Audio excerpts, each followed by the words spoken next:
આ બધાને ખબર છે કે રાજકોટનો લોકમેળો આખા સૌરાષ્ટ્ર માટે ખૂબ જ મહત્વનું લોકમેળો જણાય છે.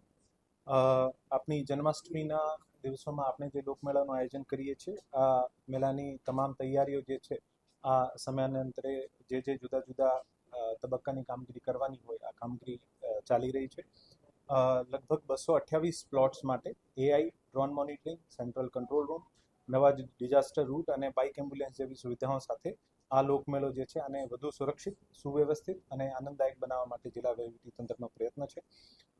2026ના લોકમેળા માટે વિવિધ કેટેગરીના 228 જેવા પ્લોટનું આયોજન કરવામાં આવ્યું છે. જિલ્લા વહીવટીતંત્ર દ્વારા 5 જુલાઈ 2026થી 22 જુલાઈ 2026 દરમિયાન આ લોકમેળાનું નામકરણ, જે આપણી વર્ષો જૂની પરંપરા છે, આ નામકરણ કરવા માટે જુદી જુદી ઇન્વિટેશન માંગવામાં આવ્યા છે. આમાં આની કટ ઓફ ડેટ 22 જુલાઈ સુધી 4365 એન્ટ્રીઓ આપણને મળી છે.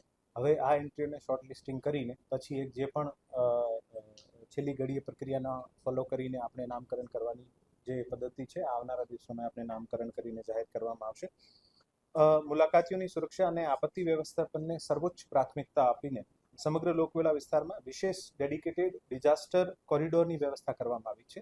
આ વર્ષે આ કોરિડોરમાં ફક્ત ફાયરની ગાડીઓ, એમ્બ્યુલન્સ અને મહત્વના વ્હીકલ્સ જ આમાં રૂટ કરી શકાશે. અને આ મેળાને ગત વર્ષ જેમ આપણે જે ડેડિકેટેડ કોરિડોર હતા જ્યાં માણસો પણ અંદર જઈ શકતા હતા, આ વખતે એકદમ ડિફરન્ટ કોરિડોર જેમાં કોઈ પણ બીજું પ્રવેશ નહીં કરી શકે, આ બાબતની વ્યવસ્થા કરવામાં આવી છે, જેથી કોઈ પણ ડિઝાસ્ટરની પરિસ્થિતિને આપણે ખૂબ સફળતાથી પૂરી પાડી શકીએ. સાથે સાથે 2 નવા ડિઝાસ્ટર રૂટ પણ બનાવવાની અત્યારે કામગીરી ચાલુ છે, જેથી આ વર્ષે આપણને 3 નવા ડિઝાસ્ટર રૂટ મળશે, જેથી કોઈ પણ અકસ્માતની સ્થિતિમાં આપણે આને ખૂબ સારી રીતે ક્રાઉડને મોબિલાઇઝેશન થઈને કોઈ પણ પેશન્ટ હોય અને સિક હોય આને પણ વ્યવસ્થિત રૂપે સારવાર માટે લઈ જઈ શકીએ છીએ. આ વર્ષે કેટેગરી કે જે છે, નાની ચકરડી જેને કહેવાય છે, નાની ચકરડીના પ્લોટોની સંખ્યા ગયા વર્ષે 12 હતી અને વધારીને 24 કરવામાં આવી છે, જેથી નાના વેપારીઓ જે છે આ વધુમાં વધુ લાભ લઈ શકે છે. સાથે સાથે આ વર્ષે એક સેન્ટ્રલ કંટ્રોલ રૂમ કાર્યરત કરવામાં આવશે. ગયા વર્ષોમાં આપણે જોયું છે તમામ વિભાગના જુદા જુદા કંટ્રોલ રૂમ હતા. આ વર્ષે એક જ સેન્ટ્રલ જુદા જુદા વિભાગોના કંટ્રોલ રૂમ હશે જ્યાં આની બીજી વ્યવસ્થાઓ આ લોકો કરશે, પણ એક central command and control room હશે જ્યાં બધા વિભાગના અધિકારી એક સાથે બેસશે અને જેથી મેળામાં કોઈ પણ ઇન્ફોર્મેશન શેરિંગથી લઈને જે પણ આકસ્મિક પગલાં લેવાના હોય આપણે ઝડપથી લઈ શકીએ છીએ. આમાં ગત વર્ષની જેમ એઆઈ અને ડ્રોન આધારિત જે છે આપણે માનવ મેદનીની ગણતરી, ક્રાઉડ મેનેજમેન્ટ તથા સુરક્ષા વ્યવસ્થાના ભાગરૂપે સતત નજર રાખવામાં આવશે અને તમામ ડિપાર્ટમેન્ટ સાથે સારું કોઓર્ડિનેશન થાય આને માટે સુનિશ્ચિત કરવામાં આવશે. મુલાકાતીઓની આરોગ્ય સુરક્ષાને ધ્યાનમાં રાખીને મેળામાં ઘણી બધી ક્રાઉડ હોય છે, જેથી જે પણ પેશન્ટ હોય અને ઝડપથી મોબિલાઇઝ કરવા માટે આ વર્ષે બાઇક એમ્બ્યુલન્સની પણ વ્યવસ્થા કરવામાં આવી છે, જેથી આને તાત્કાલિક સારવાર આપી શકાય. લોકમેળાની કેટેગરી જે અને કે નાની ચકરડી માટેનો જે દર છે ટિકિટનો આ 35 રૂપિયા અને મોટી કેટેગરી જે મોટી યાંત્રિક રાઇડ છે આનું 50 રૂપિયા જે ગયા વર્ષે હતો એવી જ રીતે નક્કી કરવામાં આવ્યું છે. છેલ્લા 2 વર્ષથી આપણે પ્લોટની અપસેટ પ્રાઇઝમાં કોઈ વધારો નહીં કર્યો હતો, પણ ચાલુ વર્ષે આમાં ખૂબ જ નજવો વધારો કરવામાં આવ્યો છે અને ટિકિટ દરોમાં આપણે આજે કોઈ પણ ચેન્જીસ નથી કરતા આ વર્ષે પણ. લોકમેળા 2026માં જે પણ પ્લોટ લેવા માટે ઈચ્છુક આવેદનકર્તાઓ છે આ Indian bank Toral building Rajkot ખાતે તારીખ 20/7/26થી લઈને 28/7/26 દરમિયાન પોતાના ફોર્મ્સ કલેક્ટ કરાવી શકશે.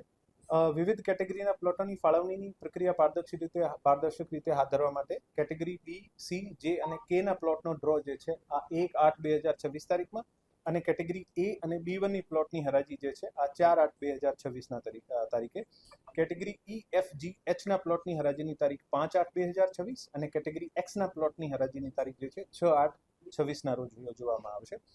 તારીખ 20/7/26થી લઈને 22/7/26 સુધીમાં 3 દિવસમાં યાંત્રિક કેટેગરીના 49 અને અન્ય કેટેગરીના 163, આમ કુલ મળીને 212નો ફોર્મ જે છે આ વિતરણ કરવામાં આવ્યું છે. વિતરણ કરાયેલ ફોર્મ પૈકી 20 તારીખથી આજ દિવસ સુધીમાં કુલ 8 ફોર્મ પરત થયેલ છે. આમાં નાના રમકડાના 5, કેટેગરી સીના 1 ફોર્મ અને કેટેગરી એક્સ આઈસ્ક્રીમના 2 ફોર્મ મળ્યા છે. આ મેળાને ખૂબ સારી રીતે રાજકોટના તમામ નગરજનો, મીડિયાના મિત્રો, સરકારના તમામ વિભાગો, ખાસ કરીને પોલીસ વિભાગ, કોર્પોરેશનની મદદ લઈને આ મેળાને ખૂબ સારી રીતે સુવ્યવસ્થિત રૂપે અને ખૂબ જ સુરક્ષાની દ્રષ્ટિથી ઇમ્પોર્ટન્સ આપીને આને પૂરો પાડવા માટે તંત્રનો પ્રયત્ન. યાંત્રી રાઇટ્સની સેફ્ટી નોર્મ્સની પ્રક્રિયા માટે અગાઉમાં પણ સરકારે ઘણા બધા પરિપત્ર બહાર પાડ્યા છે અને એસઓપી નક્કી થઈ છે.